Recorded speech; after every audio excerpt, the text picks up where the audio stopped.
A lawyer's pro-revenge on his boss. This opinion is shit, my boss told me. He'd been a lawyer for 3 years, and the firm assigned me to him for training, to show me, junior counsel, how to be a litigator. I disliked my boss for a number of reasons. He knew no law, and he expressed himself badly in writing. For a litigator, that's like strike 1 and 2 right there, and strike 3 was this: he had no balls. He was actually scared of going to court. I noticed this when he took me to assignment court one day, and when it was his turn to speak his hands were shaking.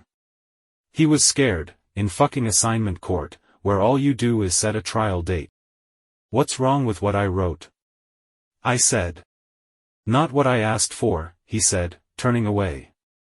But when I checked the memo he'd emailed me 2 weeks earlier, I saw that the opinion I wrote was exactly what he asked for. I knew what was up. He was going to delete my dockets for writing the memo and then claim he did it himself, thus leaving quite a bit short of my docketing quota for the month. I knew that he would do this to me, because he'd done this before. I knew that my memo would wind up on a partner's desk without my name on it. I knew that for a fact, because the firm I worked at was one of the first in the city to have a really good internal network. We were using email for internal communications before the internet became a thing. So the firm was way ahead in terms of technology, but not in terms of security, and not long after I joined the firm I learned how to surf away on the firm's hard drive and find interesting things, like evidence that my boss was plagiarizing my work. My boss was the very model of the young downtown lawyer. His perfect shoes always gleamed. He wore bespoke suits because he came from money. Everyone just took it for granted that he was on the partner track.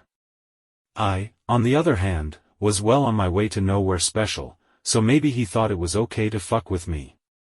If so, that was a big mistake on his part. I didn't like having my billable hours fucked with. I seriously resented it, because I was already being targeted as one of the juniors who doesn't docket as much as he should, and I was getting pushback from the partner who headed our team. I told the partner what was going on, but he didn't care. It was like being back in middle school and showing up in the office with bruises on my face and the principal saying boys will be boys and sending me on my way. You'll just have to work harder, or smarter, the partner said when I reported the latest bullshit thing my boss did to me. I couldn't work harder, I was doing the usual 6 days a week lawyers downtown are forced to do, but I could work smarter, and that night I thought up a plan.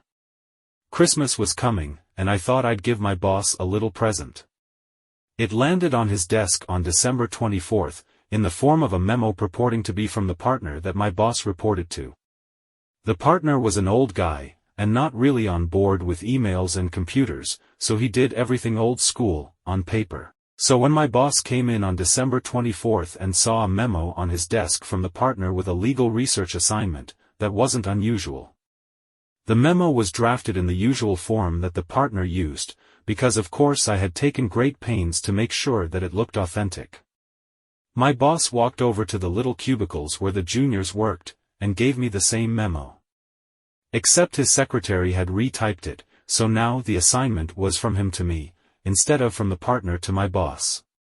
The assignment was difficult, requiring me to do a deep dive into admiralty law, its relationship to the common law, combined with a constitutional division of powers question. But this is a huge assignment, I whined, and I'm going to be away. Can't you get someone else to do it? Is it really urgent? The memo I'd forged to my boss stressed how totally urgent the situation was, but there was no way my boss could double-check with the partner, because the partner left the day before on vacation. That's why I'd waited until December 24th, no can do, my boss said, this is a big deal. Just let HR know. Maybe they'll give you time and half or something. He turned his back and walked away, thinking he had ruined my holidays. But he was mistaken. You see, I'd written a paper for a third-year course that was basically the same thing as the research assignment in the memo.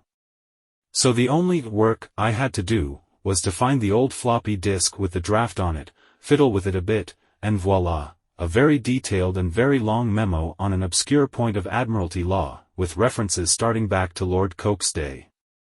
So I put the memo together, and took my holidays as planned. I wasn't traveling anywhere, because I had no money, but I saw my family and stayed in town, and I made a point of dropping by the office during the holidays, sending an email or two, establishing that I was around, and docketing all my time for the huge amount of research I was allegedly doing.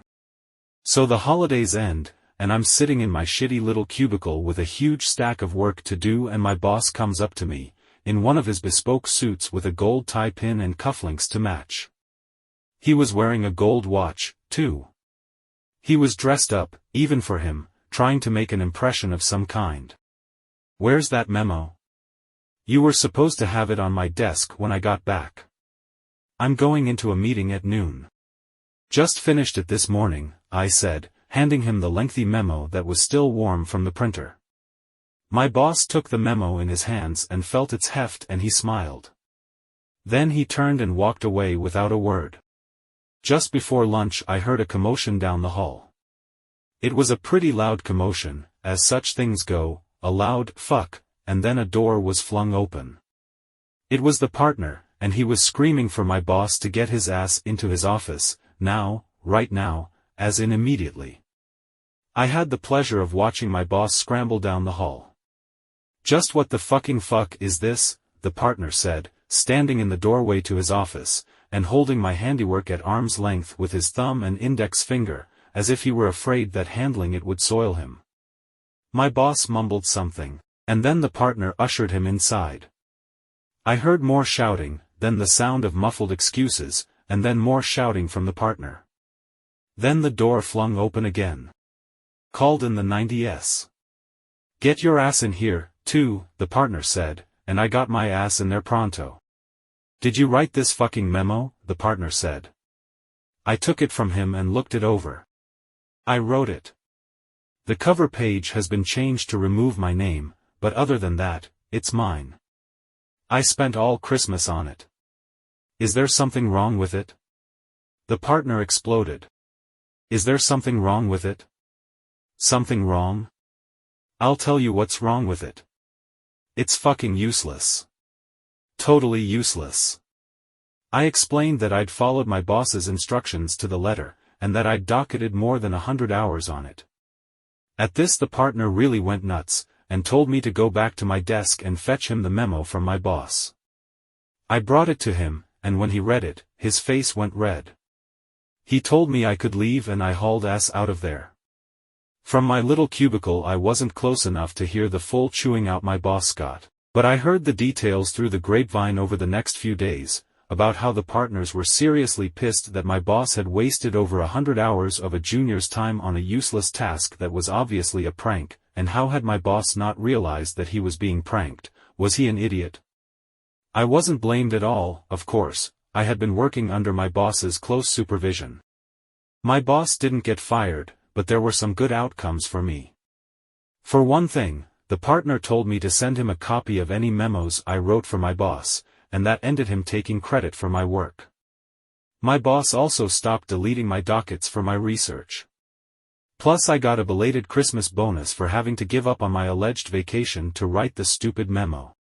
I really hated working in that place, but whenever times were tough, I'd think back to the case of the forged memo, and that always brought a smile to my face.